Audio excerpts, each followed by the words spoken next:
एक खुशहाल छोटे शहर में सोमनाथ अपनी बीवी शांति और अपने बेटे कविराज के साथ रहता था।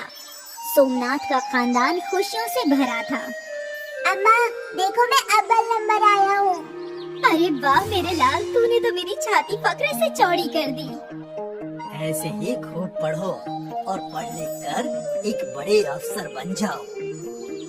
इस खानदान में न पैसों की कमी थी और न ही खुशियों की, लेकिन कहते हैं ना, ऊपर वाला पूरा भरा हुआ घड़ा किसी को नहीं अता फरमाता। एक रोज शांति और सोमनाथ अपने किसी रिश्तेदार से मिलने दूसरे गांव गए। घर पर सिर्फ कविराज तन्हा था। दिन गुजरा और रात हो गई। अब तक तो अम्मा अब्बा को घर लौट आना चाहिए था, बड़ी देर हो गई। कविराज परेशान हो रहा था। अक्सर इस वक्त तक दोनों घर लौट ही आते थे। खैर, कविराज दरवाजे के बाहर बैठकर इंतजार करने लगा। आधी रात हो गई। अब तक सोमनाथ और शांति घर नहीं लौटे थे। परेशान कविराज अपने पड़ोसी शामू काका के घर आया। उसने दरवाजे पर दस्तक दी। क्या हुआ बेटा? अम्मा अब्बा सुबह से गए हैं, कहकर गए थे कि शाम तक लौट आएंगे। अब तो रात हो गई है। किसी रिश्तेदार के घर पे रुक गए होंगे बेटा। नहीं चचा, अम्मा अब्बा कभी ऐसा नहीं करते। वो शाम होते ही घर लौट आते हैं। मुझे उनकी फिक्र हो रही है। ठीक है बेटा, हम दोनों चल कर देखते हैं। शामू चचा ने अपनी मोटरसाइकिल निकाली और कविराज पीछे बैठ गया। कौन से गांव गए थे? नंदगढ़। ठीक है, चलो चलते हैं। शामू बाइक चला रहा था। वो लोग नंदगढ़ पहुंचने ही वाले थे कि रास्ते में उन्हें बड़ा हुजूम नजर आया। मालूम होता है वहाँ कुछ हुआ है। शामू और कविराज उस हादसे वाली जगह पर पहुंचे तो इल्म हुआ कि तकरीबन रात के 9 बजे एक बस का हादसा हुआ है। ये सुनकर कविराज डर गया। डरो मत, अस्पताल चलकर पता करते हैं। शामू चचा कविराज को अस्पताल ले गए। शामू चचा ने मरीजों के रजिस्टर में पता किया। सोमनाथ और शांति नाम का कोई मरीज नहीं है। कविराज को लगा शायद उसके वालिदैन महफूज हैं। कुछ लोगों की मौत भी हुई है। आप लाश घर में पता कीजिए। कविराज और शामू भारी कदमों से लाश घर पहुँचे। क्या नाम? सोमनाथ और शांति। इधर दस्तखत करो, सुबह तक पोस्टमार्टम होकर डेड बॉडी मिल जाएगी। कविराज के होश फाख्ता हो गए। वो जोर जोर से रोने लगा।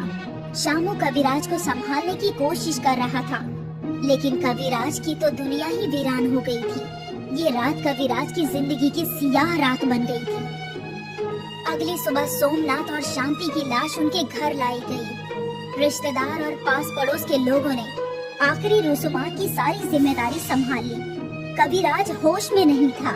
कल तक उसका हंसता खेलता खानदान आज एक रात में तबाह हो चुका था। कुछ रोज गुजर गए। कविराज ने अपने आप को संभाला। अब वो यतीम हो चुका था। उसे अपने वालिदैन की बहुत याद आती थी। उसके किसी रिश्तेदार ने उसकी जिम्मेदारी नहीं ली, इसलिए उसे खुद की जिम्मेदारी खुद ही संभालनी पड़ रही थी। कविराज ने एक ढाबे में काम करना शुरू किया। ढाबे का मालिक कविराज को खाना भी देता था और काम के पैसे भी। कविराज की जिंदगी तो गुजर रही थी, लेकिन वो खुश नहीं था। क्या फायदा है ऐसी जिंदगी का? मेरे पास कोई भी नहीं है। कोई मेरे साथ बात नहीं करता, कोई मेरा ख्याल नहीं रखता, कोई मुझे प्यार नहीं करता। ऐसे जिंदा रहने से अच्छा तो मर जाना ही बेहतर है। मरने के ख्याल से कविराज पहाड़ के ऊपर चढ़ गया। वो कूदने ही वाला था कि उसके सामने एक देवी हाजिर हुई। ऐसा मत करो कविराज। क्यों ना करूं? मेरी जिंदगी में अब बचा ही क्या है? मेरा ख्याल रखने वाले मेरे वालिदैन को भी मुझसे छीन लिया गया। अब तो मुझे खाने के बारे में भी सोचना पड़ता है। कविराज, मैं तुम्हें तुम्हारे वालिदैन को लौटा नहीं सकती, लेकिन तुम्हें एक नेमत अता फरमा सकती हूँ। सोच समझकर नेमत मांगो। कविराज सोचने लगा। मुझे मेरे रिश्तेदारों और गांव वालों ने इसलिए नकार दिया क्योंकि मेरे पास पैसे नहीं है। मैं ऐसा कुछ मांगता हूँ जिससे मेरे पास पैसे ही पैसे हो और सभी लोग मेरे साथ रहे। देवी, आप मुझे ये नेमत दीजिए कि मैं जिस चीज को भी सोने की बनाना चाहूँ वो बन जाए। ऐसा ही हो। देवी माँ कविराज को नेमत अता कर चली गई। अब कविराज खुश था। उसे लगा कि शायद अब उसकी जिंदगी बदल जाएगी, सारे लोग उसे अपनाएंगे। कविराज अपने घर के बाहर पहुंचा। सबसे कबल इस घर को ही सोने का बना देता हूँ। मैं चाहता हूँ कि ये घर सोने का बन जाए। और कविराज के ऐसा बोलते ही उसका टूटा फूटा पुराना सा घर सोने में तब्दील हो गया। न सिर्फ घर, अंदर की सारी चीजें भी सोने की बन जाए। वाह वाह, अब मेरे पास इतना सोना है, मैं अमीर बन गया हूँ। अब तो सारे गांव वाले मुझसे मिलने आएंगे। और वैसा ही हुआ। कविराज का सोने का घर लोगों की आंखों में चमकने लगा और कुछ ही देर में कई लोग कविराज के पास आए। अरे बेटा, ये सब क्या है? पल भर में तुम्हारा घर सोने में कैसे तब्दील हो गया? अरे चचा, मुझे नेमत हासिल हुआ है। मैं जो भी चाहूँ उसे सोने में तब्दील कर सकता हूँ। ये सुनकर लोग आपस में सरगोशी करने लगे। अगर ऐसा है तो हमें तुम्हारी नेमत का इस्तेमाल पूरे शहर की भलाई के लिए करनी चाहिए। अगर तुम ऐसा करोगे तो तुम हम सब के लिए फरिश्ता बन जाओगे बेटा। सब लोग तुम्हें दुआ देंगे। लेकिन मुझे करना क्या है? पूरे शहर को सोने का बना दो। सबकी गरीबी मिट जाएगी और सबकी तरक्की होगी बेटा। ठीक है चचा, मैं चाहता हूँ कि मेरा ये पूरा शहर सोने का बन जाए।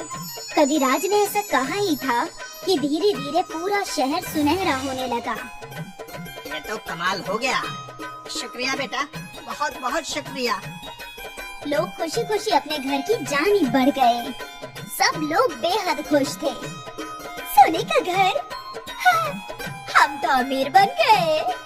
हे भगवान, ये तो स्वर्ग है। सब लोग सोना देखकर खुश थे, सिवाय एक ज़ईफा खातून के। वो ज़ईफा खातून मायूस होकर कविराज के पास आई। ये तूने क्या कर दिया बेटा? मैंने तो बस सबकी मदद की है। नहीं बेटा, ये देख, पानी भी सोना बन गया है और खाना भी। हम इंसान हैं, बगैर खाना और पानी के कैसे जिएंगे? ऐसे तो ये पूरा शहर बर्बाद हो जाएगा। ये तो मैंने सोचा ही नहीं। मुझे लगा कि मैं लोगों की मदद करूंगा तो लोग मुझे प्यार करेंगे, इसलिए मैंने पूरे शहर को सोने का बना दिया। अब सब कुछ कमल की मानिंद कर दे बेटा। अम्मा, ये मेरी कुवत में नहीं है। मुझे सिर्फ चीजों को सोने पे तब्दील करने की नेमत मिली है। हे ऊपर वाले, अब मैं क्या करूं? सोचा था कि जिंदगी में कभी पैसों की कमी नहीं होगी, तो मुझे ढेर सारा प्यार मिलेगा। ये सब मैंने क्या कर दिया? वो ज़ईफा खातून उसी देवी में तब्दील हो गई। तुम्हें अपनी गलती का एहसास हो गया कविराज। जिंदगी में पैसों से ज्यादा प्यार और सहारे की जरूरत होती है। अब मैं अपनी नेमत तुमसे वापस ले रही हूँ। ये शहर भी पहले की मानिंद हो जाएगा और मैं तुम्हें बरकत देती हूँ कि तुम्हें जिंदगी में हमेशा प्यार और सहारा हासिल होता रहे। तुम्हारी जिंदगी हमेशा खुशियों से भरी रहे कविराज। कविराज ने देवी को प्रणाम किया और वो गायब हो गई। सब कुछ कब्ल मानिंद हो गया। सब लोग हैरान थे, सिवाय श्यामू काका के। बेटा, मेरी कोई औलाद नहीं है, तू मेरे फर्जंद की मानिंद है। अगर तुझे मंजूर हो तो मैं तुझे गोद लेना चाहता हूँ। कविराज की आंखों में आंसू आ गए।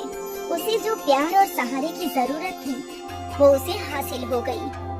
कविराज को खानदान हासिल हो गया।